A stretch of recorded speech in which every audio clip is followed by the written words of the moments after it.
Think of the people you interact with every day. Would you want to spend a day in a canoe with them? I'm Nathan Mercereau, and as a financial advisor with over 25 years of experience, I've learned that the quality of the people you spend time with is a lot more valuable than what can show up in a set of financial projections. And growing up in Canada, I discovered you can learn a lot about a person when you spend a day in a canoe with them. So I created this show where I interview people I find interesting and inspiring. I invite you to listen in and learn from their stories so you can create the life you want, one filled with wealth, wisdom, meaning, and purpose.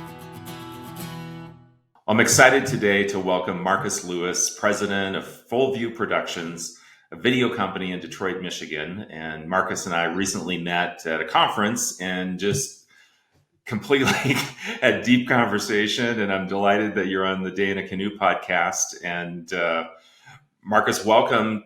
Tell us about what's going on in your business right now, and then we'll focus more on your background and your story.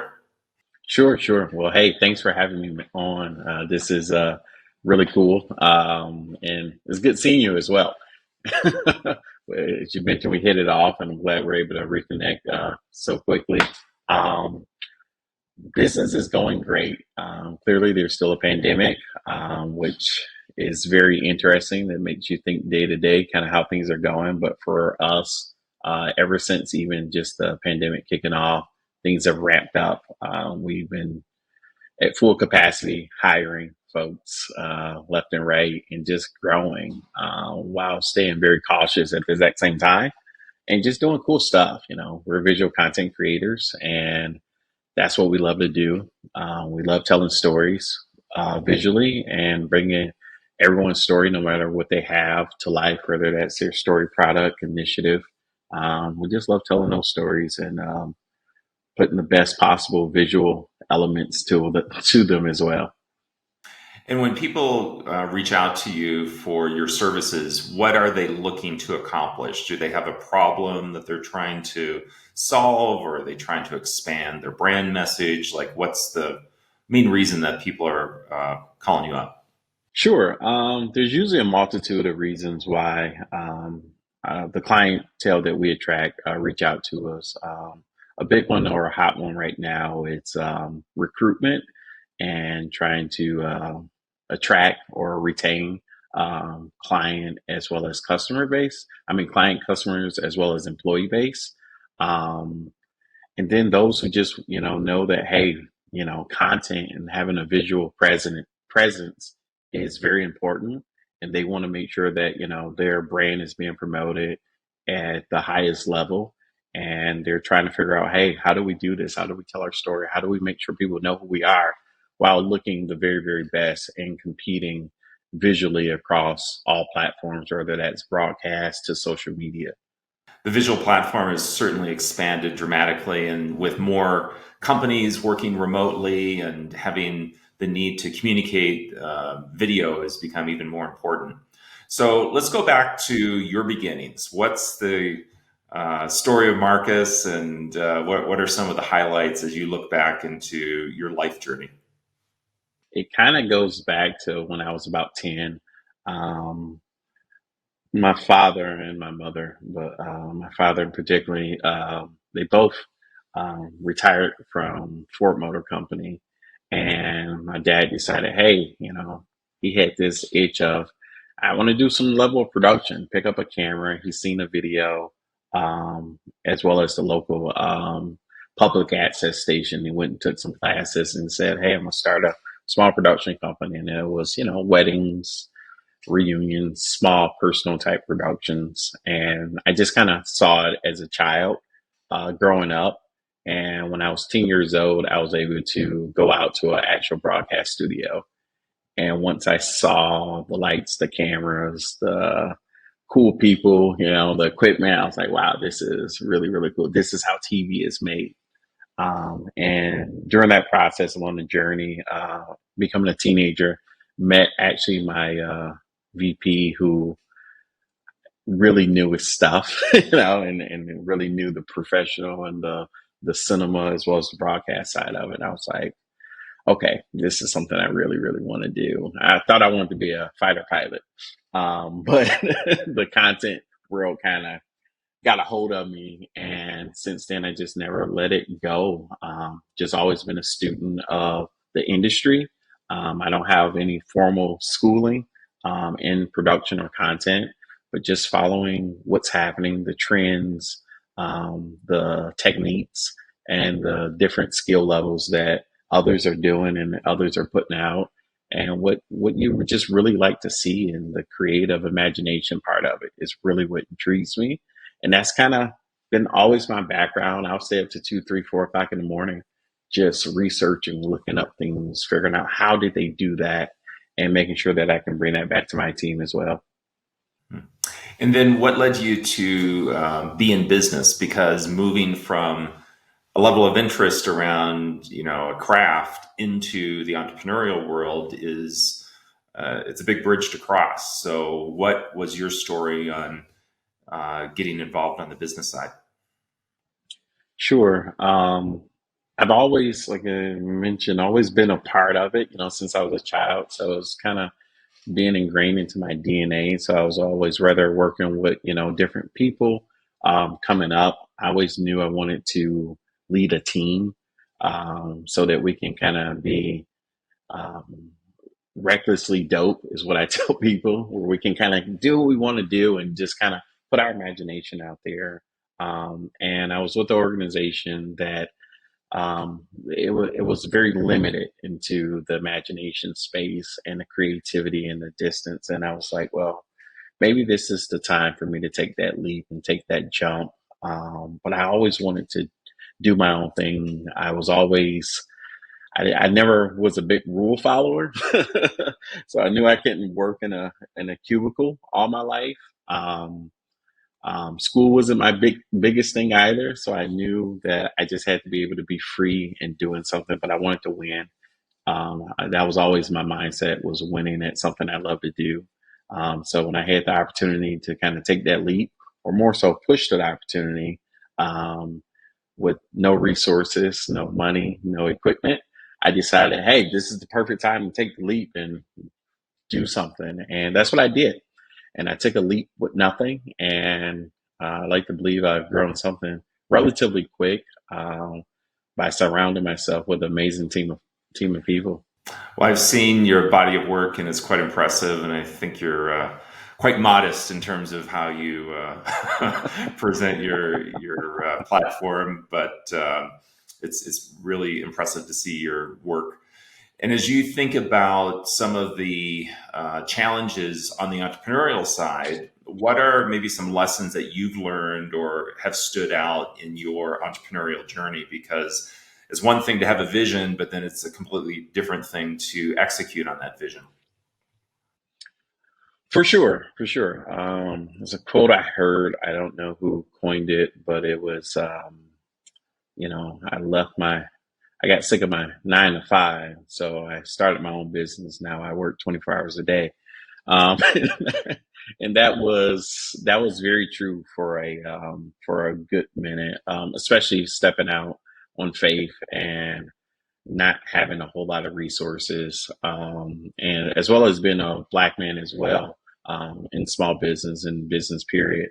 There wasn't a whole lot of resources waiting for me, but I knew that there were some, and I really wanted to focus on building not just the business, but building the foundation first. And that's what I did. I focused on becoming certified as an MBE, making sure, our insurance, our platform, everything we needed to be in business, our paperwork was solid. Our accounting mechanisms were all solid. I didn't own a camera until 2 years after I started.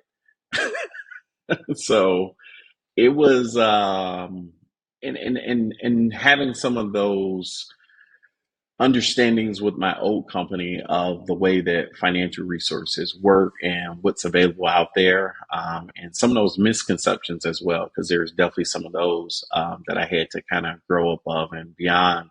I just wanted to make sure I built something that couldn't fall apart, in a day. But the financial part of it was, like most small businesses, is usually a really big part, and it was a really big part, of trying to figure out, hey, how do we build something essentially from nothing, and just literally brick by brick, each one conversation at a time with clients and people believing in me and trusting that, hey, I can deliver, and just always being a man of my word.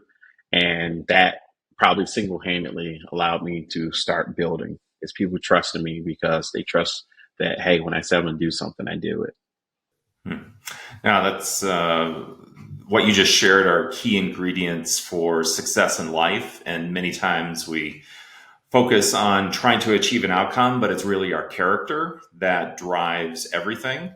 And in our business of financial services and wealth management, we really focus on having our value system intact in every aspect of our client relationship. And that sounds like it's similar to how you approach things and working with people. Absolutely. Yeah. So It's paramount. yeah, absolutely. So as you look back on your career and life, who influenced you? Who are the people that stood out and said, they really made a mark on me, and um, you still carry some of those takeaways with you today? as I as I mentioned, kind of where I started was, my dad kind of showing me this industry, which again, not having that, I may not be here today if I wasn't exposed to it. And the other person was Greg Qualls, who was actually my VP. And it was funny as a kid, I always knew in my mind, growing up watching him work and kind of like being like his grip and his support. Like, man, I'm going to work with this guy one day. I may never be able to afford him, but I want to work with him today. And now he's the VP of my company. Um, but just his level of expertise, his knowledge base, and his passion for the craft. It's like, I want that. And just kind of, I just kind of like followed in his shadows, literally in his footsteps, in many different instances on productions to see like, wow, this guy really knows what he's doing and he understands. And when people have questions, they go to him. And I really want to have that level of leadership and understanding, and I've been able to build off of that. And now, like I say, he's on my team now as well, and it's just amazing having that level of talent, as well as somebody I can still bounce ideas off of, and someone who still intimately understands the film and the production industry. I know in the creative space, it's so unique when you're trying to envision how to materialize a concept and then use different medium to express that. How do you navigate with your team, like the outside of the box thinking and creativity with, hey, we got a deadline and we got to, hit these, your to-do list for the day or the week or the quarter. Like, how do you navigate that as a leader? Um, Carefully. It really is interesting. Like I said, I have creatives all around me, right? So, and part of the creative process is sometimes getting lost in the creative process. So, knowing that, hey, some of my team will get lost in it, and so will I at times. It's just making sure that we create um, the stages, the levels, the checks and balances, whether that's administratively, our CRM, just making sure that, hey, we put the information in front of us. So we always have the visual representations of this, what needs to happen at this time for this project. So as a leader, it's just more so just monitoring the team and saying, "Hey guys, just make sure we're hitting this right. We're not a real task master type of organization, and I want to make sure that my team always stay creatively free. There's no like time clocks or anything like that. Sometimes they want to come in at 8, 9 o'clock at night, and that's just kind of when the creative juices are flowing. So just allowing them to be free, but sometimes still having to make sure that, hey, you are the leader and you are the one responsible for making sure that, clients are happy and things are getting out. And sometimes you got to be a little tough at times. And sometimes you got to tell them no, or, hey, we're going too far in the deep end here. And I just have to do that. And that's something that to this day, I struggle with and I try to get better at because I hate saying no and I hate limiting creativity, but it's a necessary evil, as some would say, but someone has to do it. And that short straw goes to me, but I still love it. And my team understands and respects it at the exact same time. So, if you think and look back at your life, what advice would you give to a 20-year-old Marcus? I know you're only 27, so it's only a few years.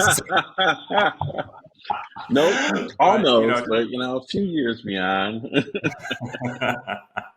yeah, what advice would you um, give even to listeners that are considering an sure. entrepreneurial path or following their dream or being creative and they've got a big idea but they don't know how to take the next step?